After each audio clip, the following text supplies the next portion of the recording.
This is the Happy Hour Network. Pay attention, son. This is for your own good. And this is the Happy Hour Network. This is Ted Hicks coming live to you tonight.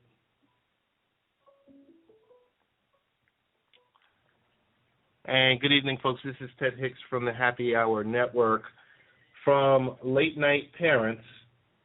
Happy to be here once again. Excited about another Late Night Parent radio show. Time now is 8 o'clock on the nose. Excited once again.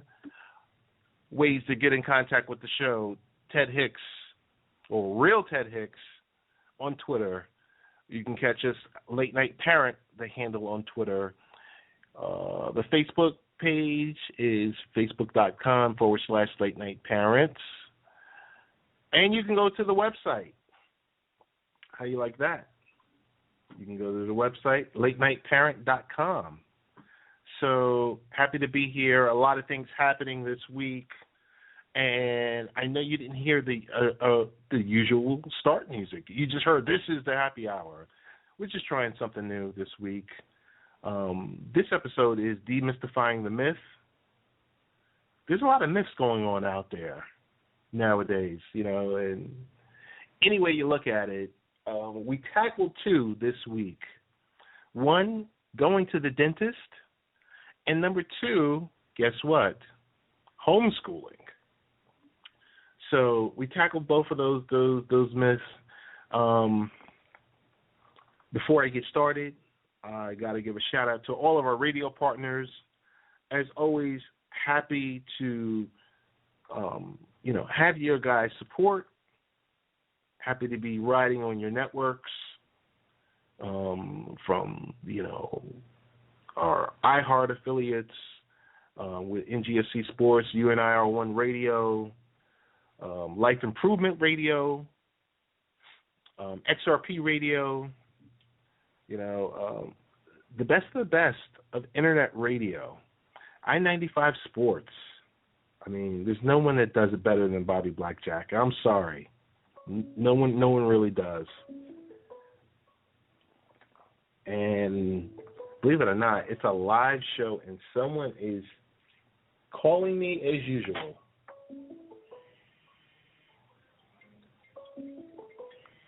Unbelievable. Jeez Louise. It's 8 o'clock. It's Wednesday night. This is usually my time for my show. Come on, folks. You can't call me now. But outside of that, it's been a great week since, or I should say 2 weeks since we last spoke, since the last show. Attended a wonderful Monday Night Raw show this past Monday, courtesy of the WWE. So shout out to the WWE and the WWE Network. You guys do great things there, and you put on a wonderful show. Got to thank our friends. Who else? The Vanilla Card. We're going to be doing some work together. Really excited about, the work that we do amongst ourselves, and on, whether with the blog, with the podcast. We want to shout out to everyone that's in PR, public relations. I know you guys get it all the time, and people kind of take you through the ringers. So I want to give you guys a shout out because you guys do an excellent job. I'm kind of lost in my train of thought right now, but like I said, we have two guests, and before we even get to the guests, I want to give a quick shout out to our friends at Audible.com, and if I can find you guys for Audible, it would be great. But you guys nowhere to be found here in the mid-roll. Let's see. Hang on one second. And just when I want to find you guys, I can't. So we'll be right back. We're going to hear from our friends at Audible. Audible is offering our listeners a free audiobook of your choice and a free 30-day trial membership. Just go to audibletrial.com/late-night-parents and choose from over 180,000 audio programs. Download a title free and start listening. It's that easy. Go to audibletrial.com/late-night-parents. That's audibletrial.com/late-night-parents and get started today. Why Audible? Audible content includes more than 180,000 audio programs from the leading audiobook publishers, broadcasters, entertainers, magazine and newspaper publishers, and business information providers. That's audibletrial.com/late-night-parents. And that was our friends from Audible.com. Late Night Parents was there. We are an affiliate partner for Audible.com. Really excited about that. So I guess we're going to get into our two guests. Julie Turner, who's our dental hygienist, who works at Briarcliff. Unbelievable. Guys, this is like the show from I don't know where. I mean, folks from all over America are calling me right now. I'm not sure why. But, hey, it's game time. But I will tell you this much. Julie Turner is a dental hygienist who works at Briarcliff. We have a great blog on the site about the dental hygiene clinic and all the good work that they are doing. We're going to play that interview right now. Folks, this is like an irregular show with people calling from all over. I'm not really sure what is actually happening here, but it's kind of interesting. So I will play the interview right now, and I hope it's an interview that we had last night. Hopefully it's the edited one that you won't hear the competitor when the interview starts up. But if it does, I'm okay with it. Talk shoes. Recorded live. And good evening. This is Ted Hicks from Late Night Parent Radio. Happy to introduce my next guest for the evening for our related services show.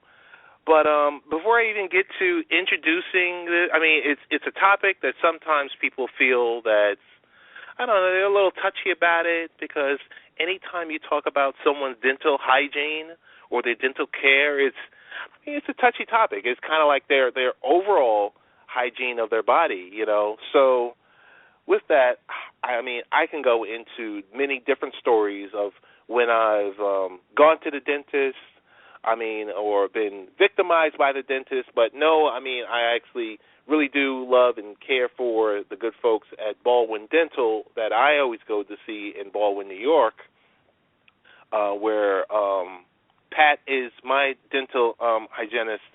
But on the line, we have none other, because it's a great program. There's a lot going on here. We're going to talk about dental care, and it's something that I really don't hear about too much or very often. But on the line, we have Julie, I would say our resident expert, our subject matter expert for the evening, and dental hygienist. Julie, how you doing? I'm good, thank you. How are you? Pretty good. Thank you so much for joining the Late Night Parent Radio Show. Thank you for just taking a few minutes out of your evening to discuss, dental care and discuss, there's various topics with it. And I'll get right into it. Julie, you are a family member of a near and dear friend of mine who's been a friend for I'm scared to say 35 years because that tells you a little something, and you're like, oh. But along with that, with good friendships come great relations and relationships. So I'm glad to have you on our show, and I'm going to start off with the first question of the evening, which is, we mentioned that you're a dental hygienist. Who, where, why did you choose this profession? Okay, well, let me start off by saying thank you for having me on. I'm happy to be on. And I think that this profession chose me. I've always, focused on the mouth. When I see someone for the first time, it's their teeth that I notice. And I know you've probably seen a mouth or teeth that may need help, or it just doesn't look in the best condition. So, like I said, this profession found me, and the more and more that I learn about it, I'm comfortable with everything, whereas some people may say, ew, how can you do this, or you're touching this, it's so dirty. But it's not, because now, instead of looking, I help people. So the profession chose me. Oh, that's good. That's good. I mean, there's one thing I will tell you this much. You have to love your profession, no matter what you do. And I know as with what you've done and what you're currently doing, you have to love it. You kind of, whether it's through schooling or whether it's through, I don't know. Like when you were a little child, were you like, hey, Mom, Dad, I want to be a dentist, or hey, Mom, Dad, what No. was? No? No. Okay. It's just that, to make it, let's see. If you know how you see someone smile and you're like, oh, I wish I could fix that. Now, while I'm not into orthodontics or things of that nature, I am in a position, or I chose the position to maybe direct someone into getting the care and help that they need to have a better smile or a healthier smile. Does that make sense? Oh, yeah, totally. That totally makes sense. I mean, I'm going to tell you this much. When I was a child, every 6 months or so, I had the parents, as I was growing up, that, every 6 months, around about the 6-month mark, they were dragging me to the dentist. Kind of like every year they were dragging me to the doctor for a physical and everything else like that. And it was like excruciating just leading up to it. And when I would get there, it wouldn't be that bad. I mean, and I guess this is a model story where, hey, I took care of my teeth, and, my parents made me take care of my teeth and brushing multiple times a day and flossing. But I'm going to tell you this much. As a preteen, no one wants to hear that. You just want to sit there and eat candy and gum and carry on. But every once in a while, you see that child, or you see someone that you're outside playing with, and you look inside their mouth, and you're like, oh, my God, what happened? Yeah. Well, your parents did do a good thing. Children, within 6 months of cutting their first tooth, they should be at the dentist. Now, some people who are not aware of why that is, it's number one, to make sure that everything's aligning correctly in the child's mouth, even though it's only going to be 2 teeth with that first eruption. But then secondly, it's also to put the child at ease, because there are so many people that are afraid of dental care. And so in starting early with your child, taking them to that visit and keeping that up every 6 months, it makes them familiar with this aspect of medicine. It's something that they need to do. Oral health is health. Without it. You're so right, Julie, because oral health is health. Because I've noticed as I've grown older,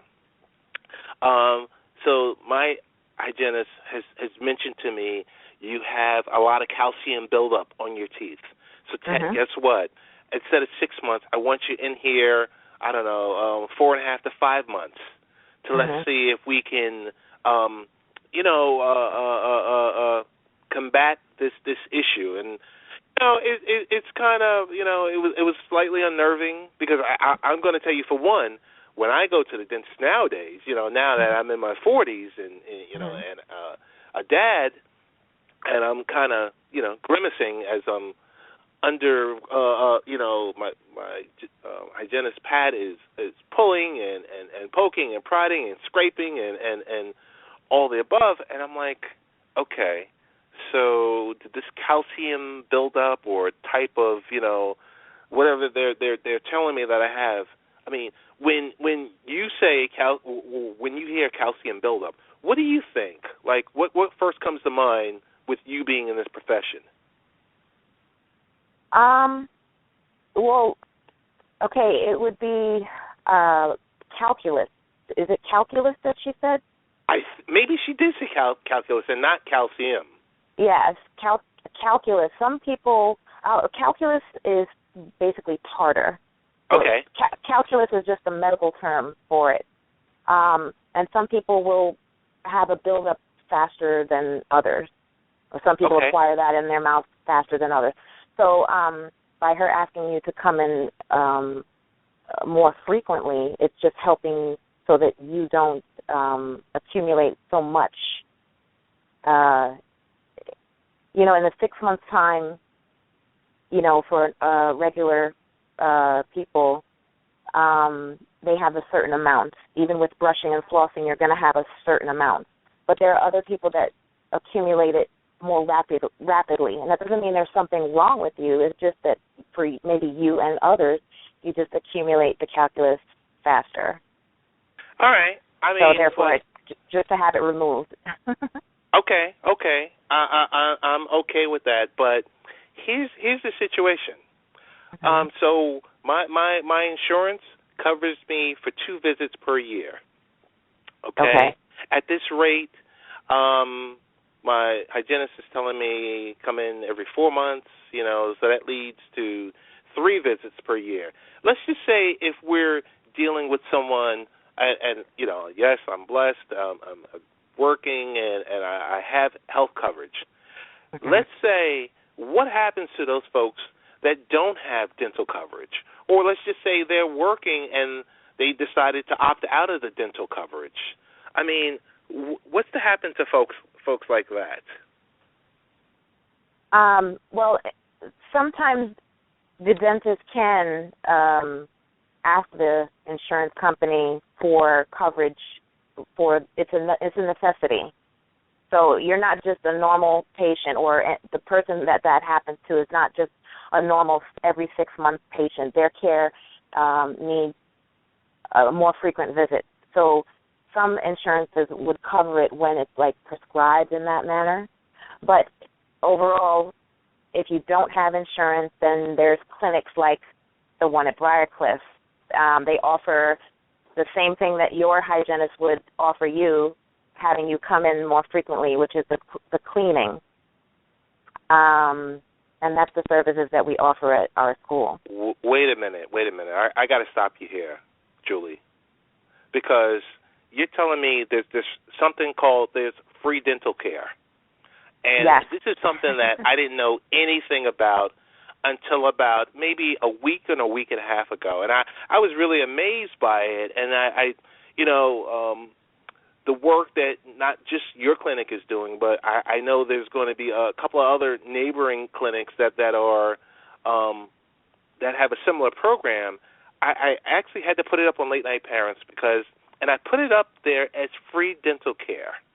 Free dental care, dental hygiene clinic, because we hit upon something here, and I'm not sure how many other folks are actually offering something like this.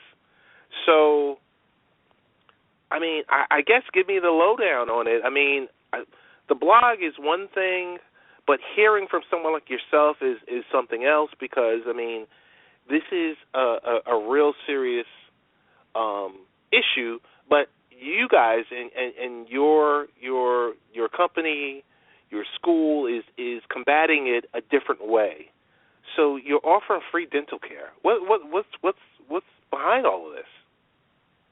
Okay, well, I can speak for the Briarcliff College Dental Hygiene Clinic, but I will touch on the neighboring schools, which would be Stony Brook, NYU, pretty much anyone, anywhere in the country. Go and check out the dental schools because there are students there that are going to need patience to work on. After they've learned to a certain level, they need to apply that knowledge to actual people in the community. So that's my answer there for partners, where to find these free dental care clinics besides my own. But I can tell you at my clinic at Briarcliff, we offer the medical and dental history with vital signs because I'm not sure about you or anyone else, but when you go and see your hygienist, that's still an extension of the doctor, medical. You should have your blood pressure taken. Many people don't even know that they have hypertension, but in that instance right there, you can find out how your blood pressure is and then proceed. I've got to jump in here again, Julie. So what you're telling me is when I go and get my teeth cleaned, the doctor, the hygienist, or whomever should be checking my blood pressure? She should be checked, or she or he should be checking. He or she should be checking my blood pressure. So I guess you have to connect the dots for me because I'm not understanding what you're talking about here.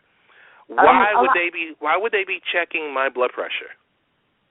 They need to know that there's nothing else going on, that they could proceed further with the care for your oral services.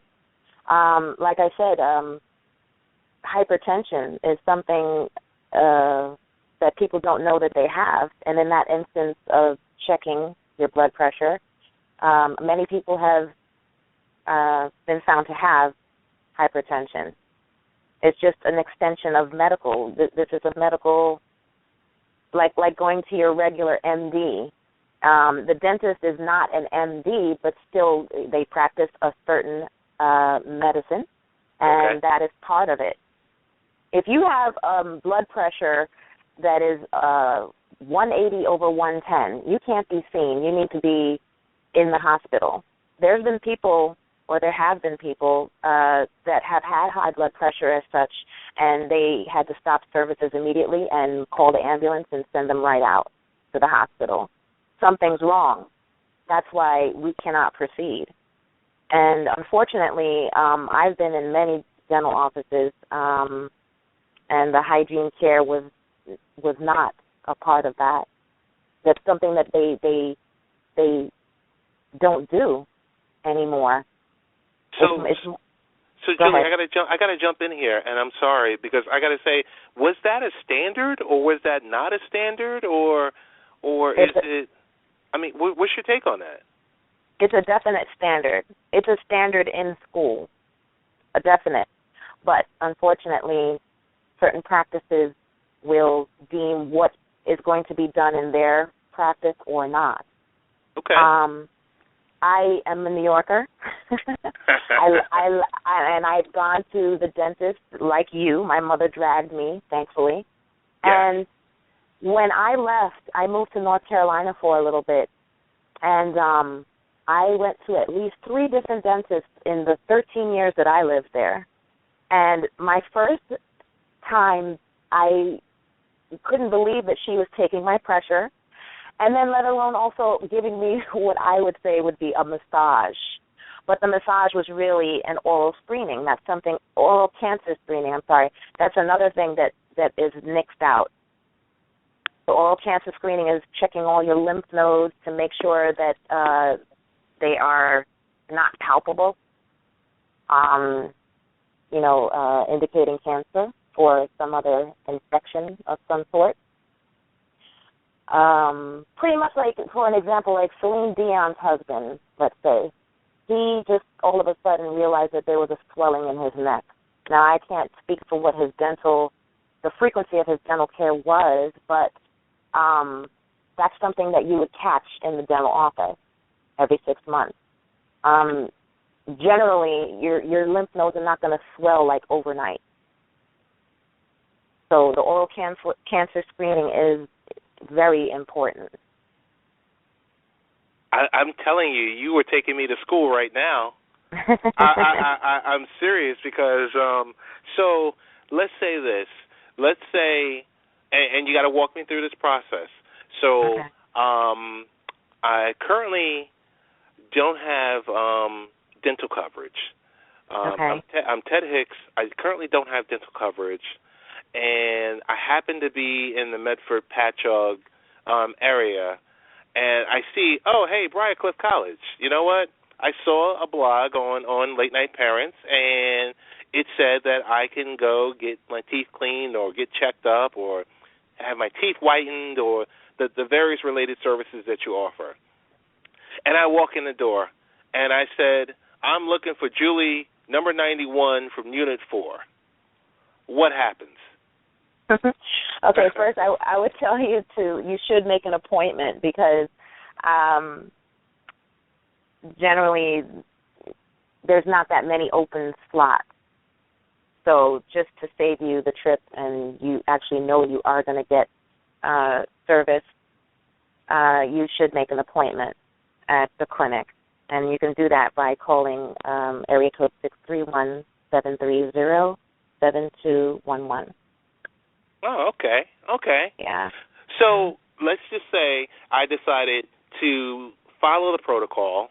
I called the number, and I get there, and I'm not trying to be funny, but okay. I show up, and you see that I don't have any teeth in my mouth, or I'm missing a few teeth in the upper or lower quadrant. Mm-hmm. And I say, hey, can I get replacements, or can I'm not sure of the actual technical term. Tell me, like, a service, would a service like that be offered, or just if you could briefly go into some of the services that are being offered at the Briarcliff College Dental Hygiene Clinic? Okay. Well, like I said before, it's medical and dental history with the vital signs. You're going to get the oral cancer screening, periodontal treatment, which for someone who may be edentulous, which means missing teeth, okay.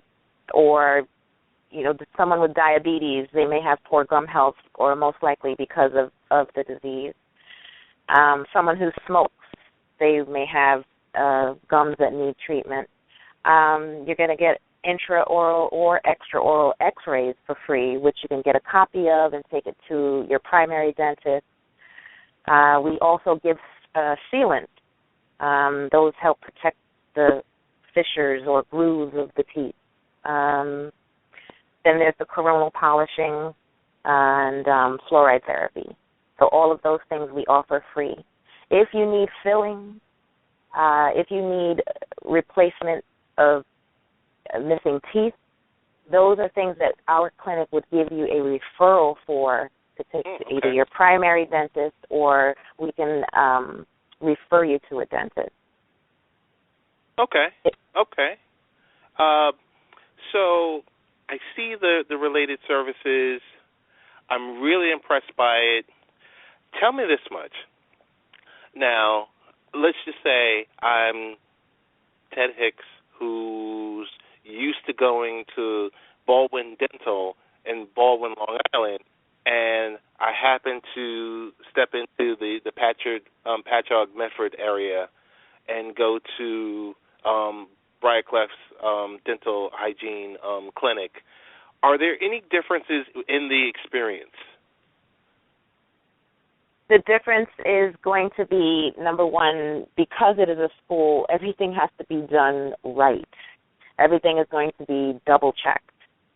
I can't speak for Baldwin in the sense of what A through Z checkoff they're going to do. Everything is going to be complete. T's crossed, I's dotted at the Briarcliff Clinic. So there's dentists right there alongside us that are going over our work as well. Oh, okay. So I see some of the benefits. We talked about the partnerships. We talked about why this service is being offered. So I guess my question is, Briarcliff is doing it. You mentioned Stony Brook and NYU. Are you guys doing this in conjunction, or is it kind of like standoff one by one programs? It's separate. How does that work? Oh, okay. It's separate. Briarcliff, their dental program is just the hygiene program. At Stony Brook and NYU, you're going to have, well, let's go with Stony Brook first. That's the dental, like a dentist. That's what program they have there. So they do have a dental clinic. And then NYU has both the dental clinic and they have hygienists there, but they will do it in combination. The hygienist will do what I do first, and then the student dentist will come in behind them and assess as only a dentist can pass a hygienist. Wow. Okay. So, I mean, I guess the best ways to get this, I mean, the great thing about this program is, so would you consider it like a pilot? Because it's running for about 6 months, roughly, about 6 months. No, it'll be ongoing. It's just okay. the dates and the times that we're given will change. That's why it's only listed as such for that short period of time. Oh, okay. So this is.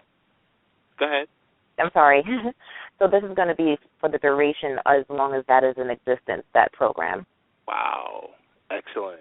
Yeah. Well, yeah, I want to commend you and Briarcliff College for a job well done.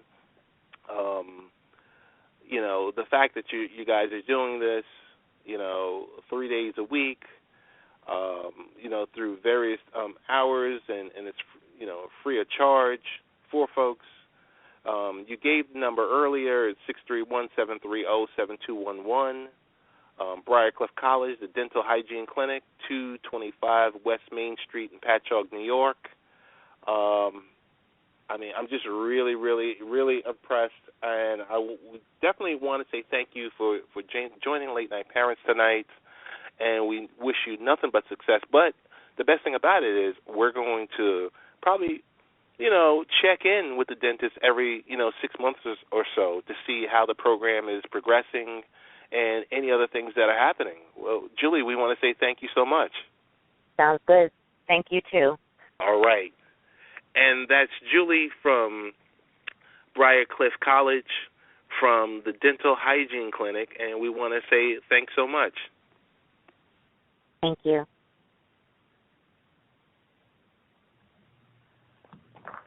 And that was our interview with Julie Turner, who was able to answer every question of basically what's happening at Briarcliff and their partnerships with, or the various partnerships and or programs that are running in conjunction at NYU and Stony Brook. So really excited about that. We're going to really quick pay the bills 1 sec, and then we'll come back with an interview from our mom in charge, Ellen Thompson, and she's going to discuss the benefits of homeschooling your children. We'll be right back. Audible is offering our listeners a free audiobook of your choice and a free 30-day trial membership. Just go to audibletrial.com/latenightparents and choose from over 180,000 audio programs. Download a title free and start listening. It's that easy. Go to audibletrial.com/latenightparents. That's audibletrial.com/latenightparents and get started today. Why Audible? Audible content includes more than 180,000 audio programs from the leading audiobook publishers, broadcasters, entertainers, magazine and newspaper publishers, and business information providers. That's audibletrials.com/latenightparents. And our sponsor tonight is audible.com. So as I mentioned before the last break, to close out the show, we have none other than Ellen Thompson. Great interview took place earlier today We're trying different shows tonight. Different ways we're going to do things. We're going to mix it up. Or even get into one of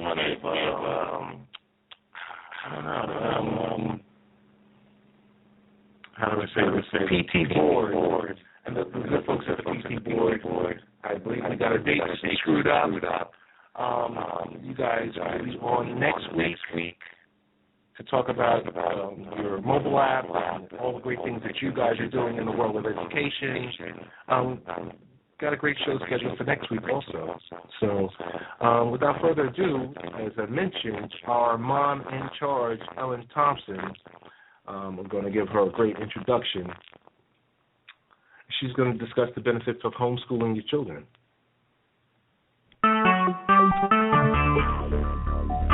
Talk show. Recorded live. And this is Ted Hicks from Late Night Parent Radio. Excited once again to have another guest on our show tonight. We're going to have Ellen Thompson, who is, if you hear, I'm going to say the name again, Ellen Thompson. You hear the last name Thompson, yes, it's the wife of Danny Thompson, who's the host of NBA Full Court Press, which is on Happy Hour Network every Thursday, 9 p.m. to 11 p.m. Eastern Time. So we get to speak with his better half because something happened.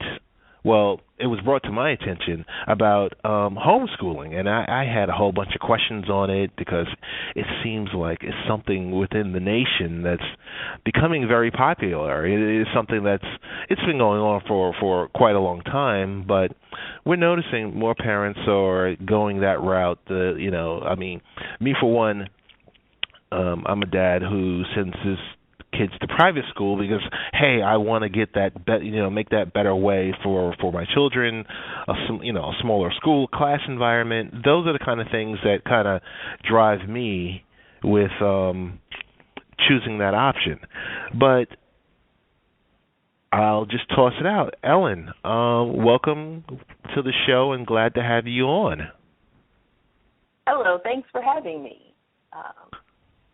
No problem. We are a homeschool family. We've been homeschooling for about we're going into our third year this year. Oh, okay. Well, that's excellent. Well, we could sit here and, I could do the initial research, which is, I could find out what is homeschooling, and I guess Wikipedia tells me homeschooling is the most flexible and diverse educational option available today. The variety of homeschooling styles reflect the diversity of people who choose this method. Some families organize their homeschool the same as traditional school, with the children studying the same subjects the same way as public school students. Some families use opposite approach and unschool their children, a far less structured approach where the children's schedule is determined by the interests and readiness. Most homeschoolers, however, use the eclectic approach that is partly structured and partly interest-based. This method allows parents to pick and choose the classes and materials that meet their child's needs. These may be college or co-op classes, pool teaching, charter schools, independent study programs, apprenticeships, volunteering, and a host of options. Homeschooling is as unique as you are. Okay, so I read that in one breath, and I'm going to ask you from a mom's perspective, what is homeschooling in your, in your words?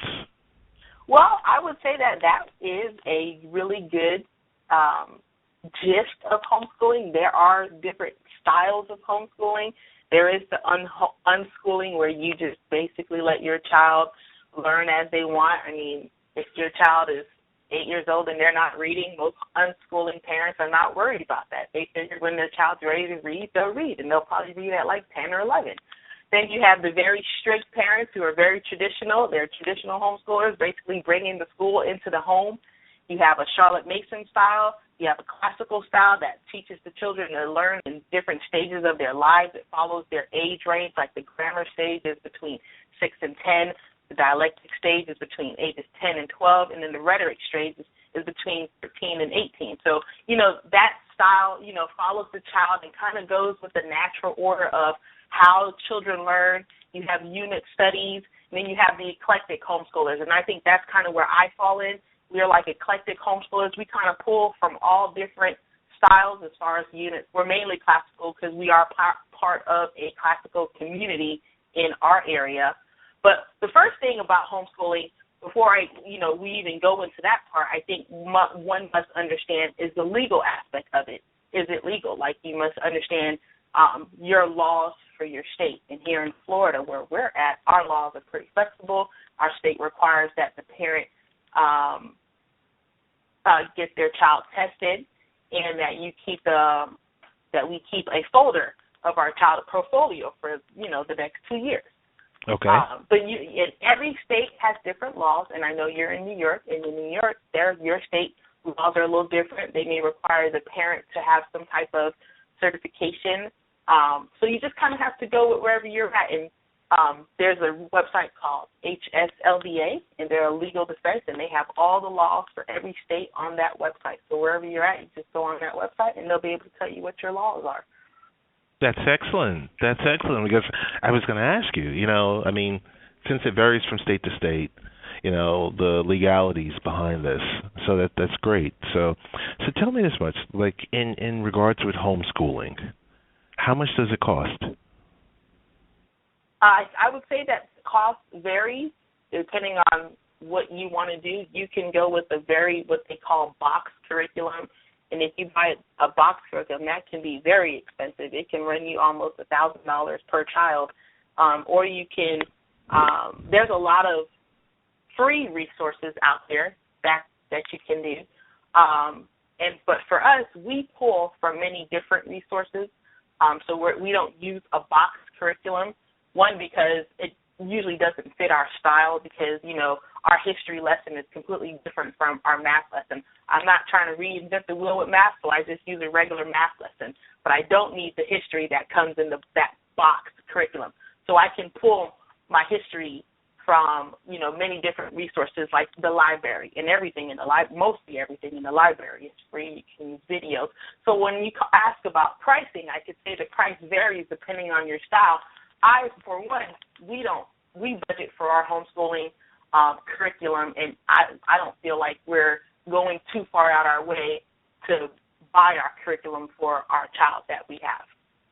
And with that also, with our extracurricular activities, a lot of these places and organizations understand that most homeschooling have multiple children, so they make the price is very reasonable for homeschooling families to come and, have a day at their, organization like the Science Center.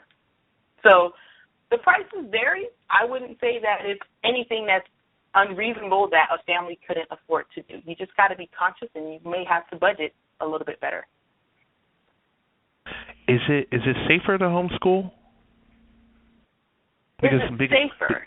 Right, because nowadays we hear about so much violence that's going on in our schools, and how it's spilling out into the streets. So would you consider it a safer model?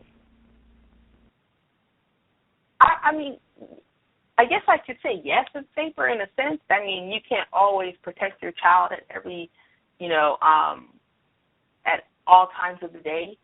But as far as with, sending your child to school and not having to worry about if you're bullying, with homeschooling, you can kind of, the parent, the children. And most times with, if there is a child that's kind of out of control in your group that you're in, the parent is usually right there. And if the child is bullying or they're being mean, the parent, usually they're right there to correct that child. So, I mean, in the sense of, I guess I can say it's safer for your children because they're always with you.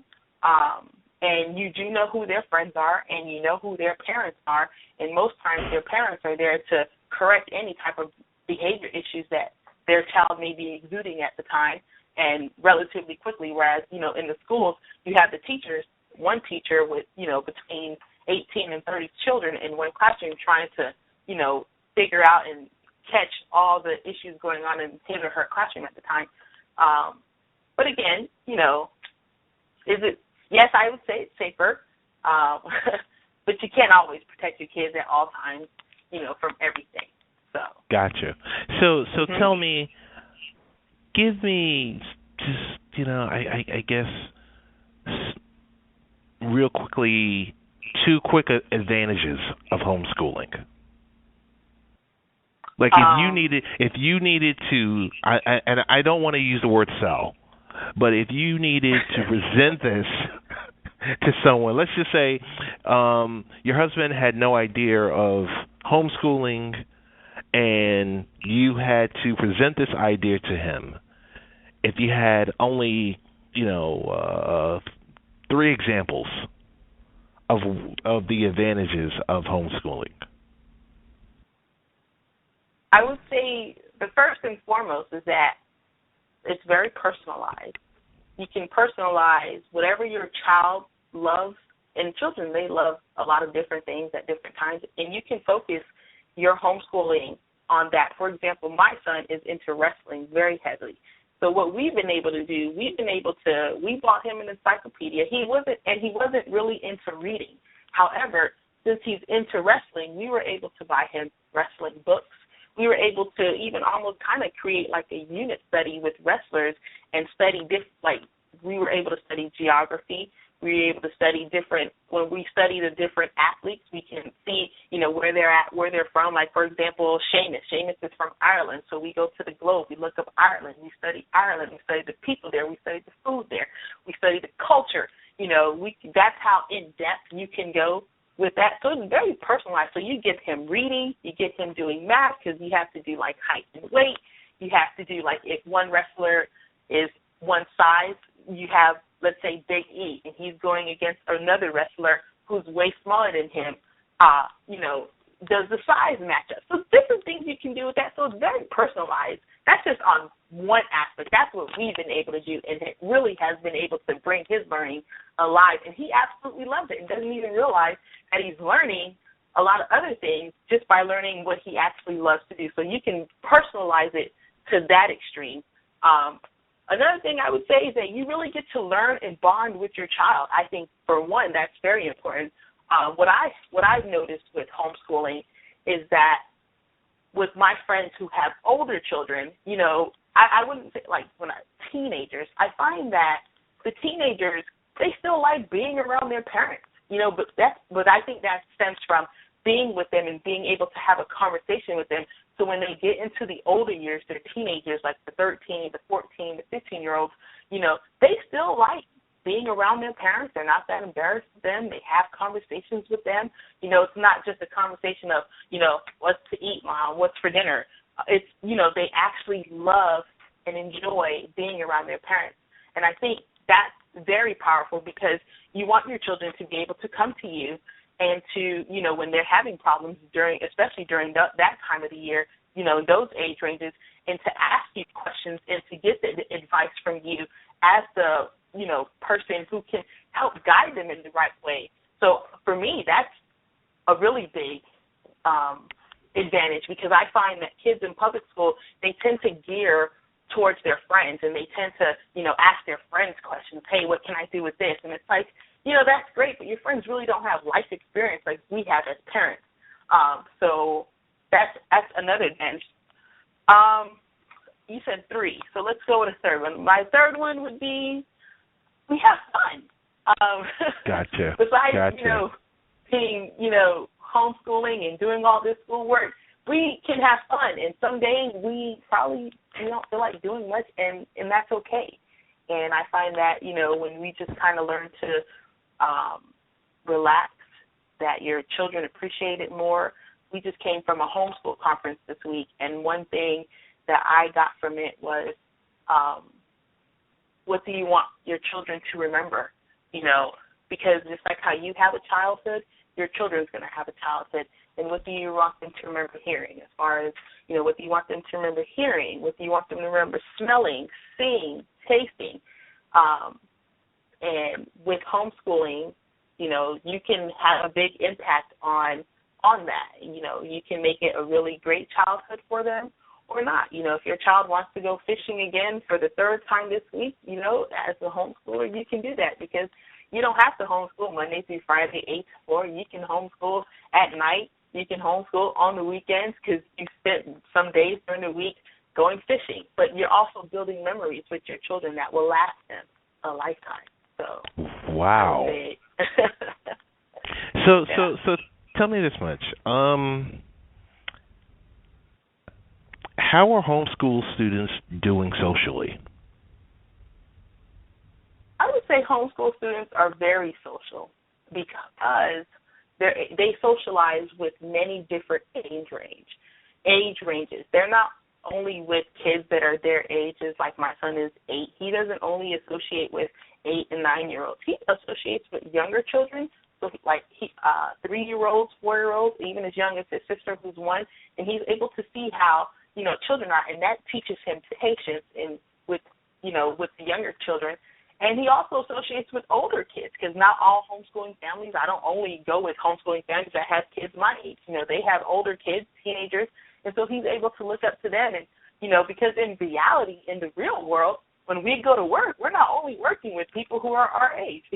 You know, we're working with people who are much younger than we are and who are older than we are. So that, I think, is reality. And I think there's so many opportunities. These companies have noticed that the homeschool movement has become very big and very popular, and they have made, you know, homeschooling days like science centers, history, music, like museums. They all have homeschooling days where you can go once a month, and they put together a whole program for you, for your children to go, and they can learn something there.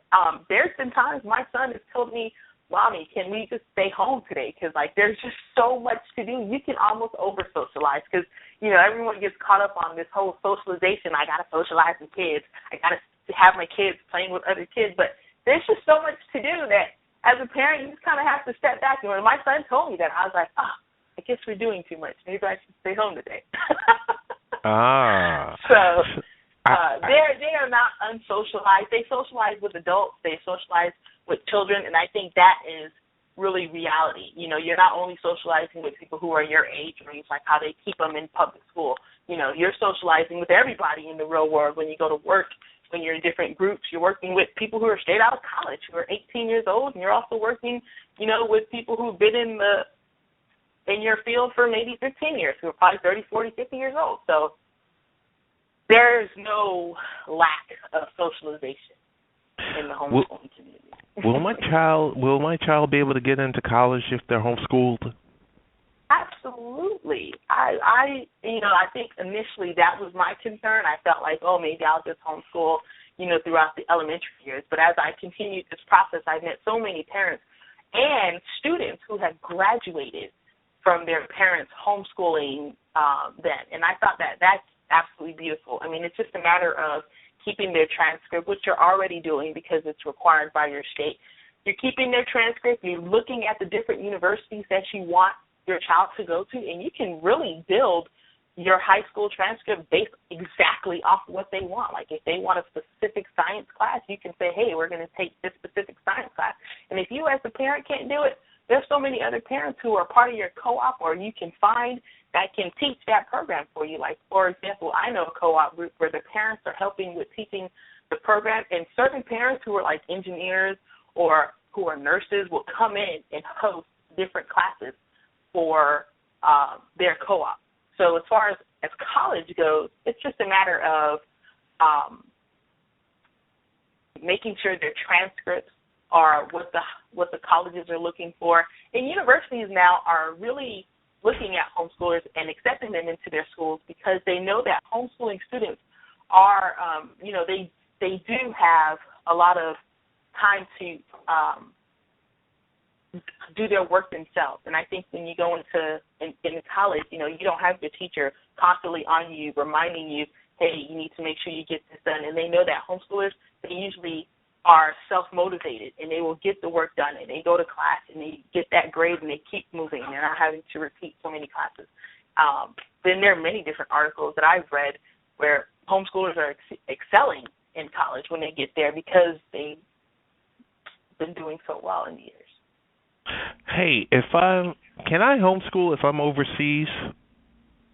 Overseas, I would say I don't know, because you would have to look into what the laws are in that country. I will say that I did consider going to school in the Philippines, and what I learned about the Philippines is that there are no homeschoolers in the Philippines. Everyone in the Philippines is in a private school, and that's just kind of how they do it there. They have public school and private school. You pay for your children to go to private school, and, you know, they usually give them a great education there, and that's it. They don't know anything about this homeschooling stuff. So it would have to be based on your country. So I personally, I don't know. But I just know about here in America and the United States, how we do it here. So I can't really answer that question. I guess one of my final questions is, and it's already been answered in this entire conversation, is, do you recommend homeschooling?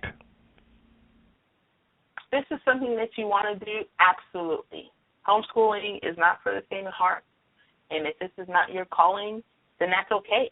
You know, I don't try to shame people or make them feel bad because they're not homeschooling, because this isn't for everybody, and that's okay. And if private school works for your family, if public school works for your family, by all means, put your child there. There are some great public schools and private schools out there. Homeschooling is not the only way. It works for us. I absolutely love it. Would I recommend it? Yes, but I would only recommend it if that's something that you want to do, because if it's not, it can be the complete opposite. You can absolutely hate it, and your child can hate it, and you don't want your children, again, I go back to their memory, you don't want them hating this learning process or hating this homeschooling process, because they're not going to want to homeschool their kid. You don't want your kids saying, I'll never homeschool my child because mom was such a dictator when it came to, you know, the education part of it. So it varies from family to family as far as, you know, wanting what works for your family. So, but if it's something that you want to do, absolutely, go ahead and do it. But also, you know, just remember, you must do what works for your family. And if you can't do it, that's okay. You're not a bad parent for not homeschooling your kid. It doesn't mean you love them any less. It's just it doesn't work for you, and that's fine. Ellen, I can't thank you enough for joining us this evening to discuss this topic. I mean, and you were so thorough. And I got to definitely tell you, we definitely want you to come back, and let's just say in a couple of months or so, to give us an update on how, you know, how homeschooling is going with you and your family. And just, if you ever need anything from us at Late Night Parents, don't hesitate to give us a call. If someone is interested or wanted additional information on homeschooling, what should they do?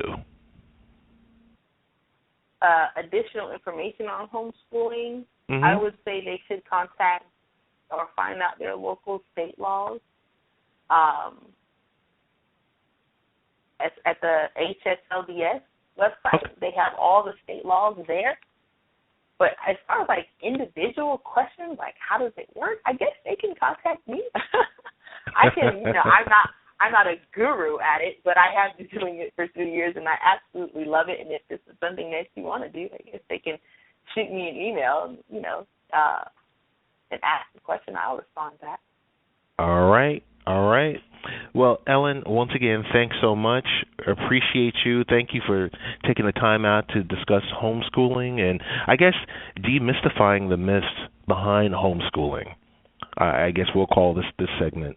So thanks again. Absolutely. Really appreciate all your knowledge and your help, and we look forward to speaking with you again in the future. Thanks so much. And we're about to close. Great episode tonight. I guess we had technical difficulty with next week's guest from the PT board. We've got a lot of great guests that are scheduled for next week. We'll be back. Once again, we're going to come back with a 60-minute show. That's really it. We want to thank our two guests tonight, talking about dental care and homeschooling. We appreciate all that you guys do. We love you, and we will be back next week.